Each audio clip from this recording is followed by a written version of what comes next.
가만히 생각해보면 학교 다닐 적에 뺨을 맞은 기억은 그렇게 많지는 않았는데요. 저번 영상에서 쉬는 시간에 책상에 엎드려 쳐 졸다가 걸려서 머리 맞은 거 얘기했잖아요. 머리 두들겨 맞다가 겸사겸사 뺨도 출석부로 맞았었다고요. 그러고 결국엔 회초리로 맞으면 겨우 자리로 돌아갈 수 있게 되는데요. 꽤나 자주 꼴도 보기 싫다며 복도로 나가라고 하실 때가 있었어요. 이때는 선생님도 정말 짜증이 나서 쫓아내는 거라 따로 기합을 주거나 하지는 않았어요. 기합을 준다는 건 선생님이 주기적으로 확인을 해보겠다는 말과도 같으니까요. 일단 그렇게 쫓겨나면 정말 어지간해서는 수업이 끝날 때까지 확인을 안 하셨는데요.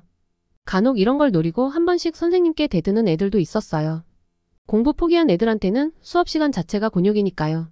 그렇게 일부러 선생님 들어오시는 소리 다 듣고도 책상에 엎드려 있는 애들도 나름 가슴 떨려 했어요. 나름대로 지금까지의 통계를 바탕으로 질러본 거지만 막상 지금 들어오는 선생님의 상태는 확인을 할 수 없는 거잖아요. 신기한 게 이런 식으로 일부러 노리고 대들면 이상하게 결과가 안 좋더라고요. 출석부 뽀개지도록 머리통 쥐어터지고 마무리까지 회초리로 화려하게 장식한 다음 결국 잠이 번쩍 깬 다음에 자리로 돌아가는 엔딩이 되곤 했어요. 원래 졸리지도 않았을 테니 더 확실히 정신이 들기는 했겠죠. 막 혼난 다음이기도 하고 의자에 앉기도 불편할 테니 졸아서 혼나지는 않았어요. 그런데 이런 것보단 걔네들 의도대로 복도로 쫓겨났다고 해서 문제가 해결되지는 않았어요. 복도로 쫓겨난다고 자기네들끼리 마음대로 떠들 수 있는 것도 아니거든요. 그리고 수업 시간에 복도로 나와 있다는 것 자체가 이미 위험한 일이기도 했어요. 학생 주임 선생님이나 시간 남은 교장 선생님 같은 분들이 수시로 돌아다니셨거든요. 게다가 안에서 출석부로 얻어터진 애들은 복도에 서 있어도 다 티가 나게 마련이잖아요. 그런 애들은 복도에서 다른 선생님께 걸려도 평범하게 혼나지 않았어요. 성경에서 비슷한 말을 본 적이 있었던 것 같은데요. 한쪽 뺨을 맞으면 반대편 뺨도 내주라고 했던가요? 복도에 서 있는 애들 중 뺨 한쪽이 부어있는 애들은 나머지 뺨은 물론이고 붉게 부어오른 뺨도 더 붉게 물들게 되는데요. 복도를 지나다니는 선생님이 걔네들을 그냥 지나치지는 않으시거든요. 가만히 잘 서 있던 애들을 상대로 무릎을 꿇으라거나 하는 추가 기합을 줄 때도 있었고 교실 안에서 얼마나 맞았는지는 확인도 안 하고 그냥 회초리부터 드는 경우도 많았어요. 그런 것 뻔히 알고 있는데도 일부러 복도로 나간 건 그만한 장점도 있기 때문이었는데요. 선생님이 언제까지나 걔네들만 상대하고 있을 수는 없기 때문이었어요. 수업 시간에 학교를 돌아다니는 선생님은 학생 주임 선생님이나 교장 선생님 정도이신데 이런 분들은 그 대상이 학교 모든 교실이잖아요. 다른 교실 앞에도 걔네들 같은 경우가 있을 텐데 걔네한테만 매어 있을 수도 없었겠죠. 그러니까 아무리 추가적인 기합을 받았다 치더라도 선생님만 가면 끝이라는 거예요. 물론 선생님도 가는 척 다시 돌아와 확인하는 경우가 없는 건 아니었지만 걔네도 생각이란 게 있어서 그렇게 바로 농땡이를 치거나 하지는 않았어요. 그 잠깐만 버티면 수업이 끝날 때까지 조용히 속닥거릴 수 있는 자유시간인 거예요. 선생님이 급하게 자리를 뜨신다면 그렇다는 말이에요. 그런데 선생님이 시간이 좀 남으셨는지 만약에 잔소리 같은 걸 하시면 좀 곤란했는데요. 벌 잠시 받거나 체벌 때문에 얼굴에 피가 쏠린 거랑 직접 얻어맞아서 부어오른 거랑 구별하는 건 그렇게 어렵지 않잖아요.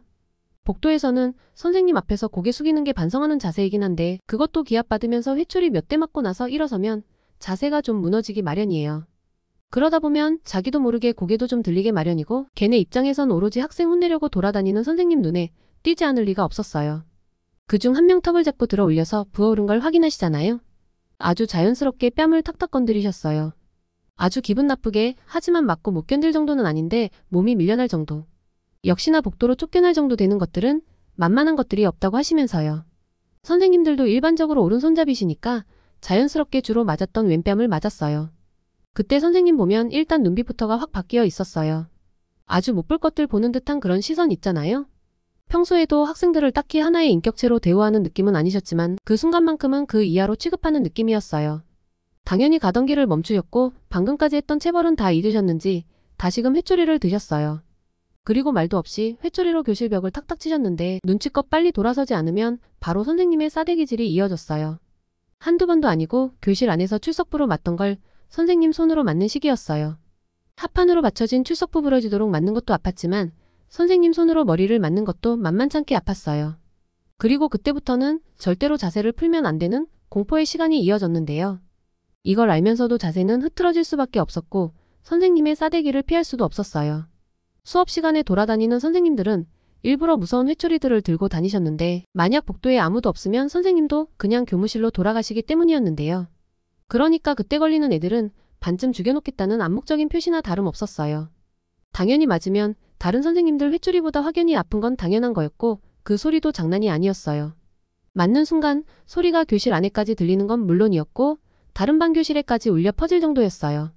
그 정도였으니 다른 반에서 복도로 쫓겨난 애들은 알아서 바짝 긴장을 하곤 했어요. 그리고 그 소리는 선생님이 힘주어 때리는 만큼 커지는 경향도 있었어요. 물론 그 한계점은 있었겠지만 겨우 복도로 쫓겨났다고 그 회초리의 한계까지 맞지는 않았어요. 그리고 다시 수업 받으러 자리로 돌아갈 필요도 없는 만큼 정확히 몇 대나 맞아야 하는지도 말씀 안 해주셨어요. 그리고 체벌받는 와중에 자세가 조금이라도 흐트러지면 바로 싸대기가 날아왔어요.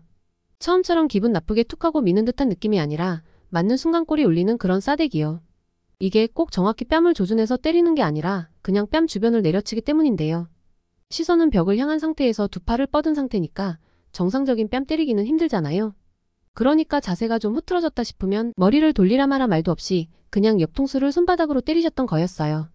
근데 사람이 체벌 도중에 정말로 아프면 억울하다는 느낌이 전에 자세가 흐트러졌다는 걸 먼저 인지하게 되는 것 같았어요. 그리고 맞을 적에도 선생님마다 느낌이 다를 때가 있잖아요. 여기서 어설프게 아픈 척했다가 오늘 하루 양호실에서 다 보내겠구나 하는 그런 느낌이요. 이런 상황일 때 그런 느낌이 제일 많이 들곤 했었어요. 그러니까 맞는 도중 선생님께 뺨을 맞았다는 건 정신 차리라는 일종의 신호였던 거예요. 그리고 선생님이 떠나는 그 순간까지 긴장을 놓을 수 없는 게 선생님의 회초리가 짝지에게로 옮겨갔다고 끝난 게 아니라는 거였어요. 짝지가 맞고 있는 소리를 바로 옆에서 자세 잡고 듣는 것 자체가 쉽지 않은 일이었는데요. 그 와중에도 자세는 칼같이 유지하고 있어야 했어요. 오히려 혼나고 있지 않은 만큼 더 자세에 신경을 써야 했는데요.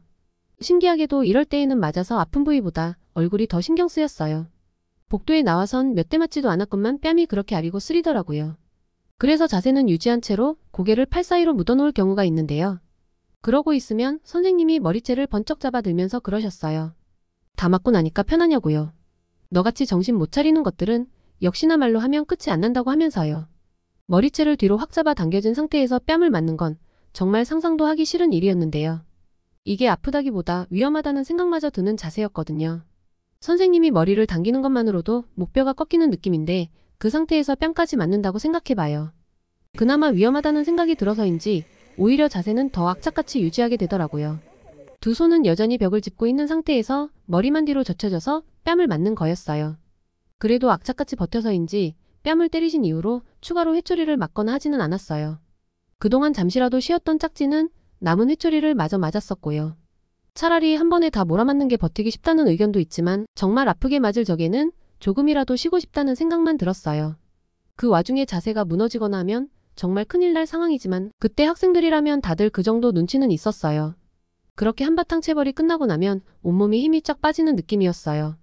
물론 체벌의 끝은 기합이었는지라 따로 쉴 시간은 없었지만요. 그럼 선생님이 따로 말을 하지 않아도 기합을 느슨하게 선다거나 하는 일은 없었어요. 그리고 조금 뒤에 교실에서 수업하시던 선생님이 슬그머니 나와보시거든요.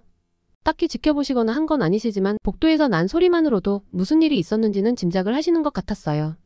마치 너네 것들 결국 그렇게 혼날 줄 알았다 하는 듯한 느낌이 들었어요. 물론 제 생각뿐이긴 했지만 굳이 추가로 벌을 내리거나 하지는 않으셨어요.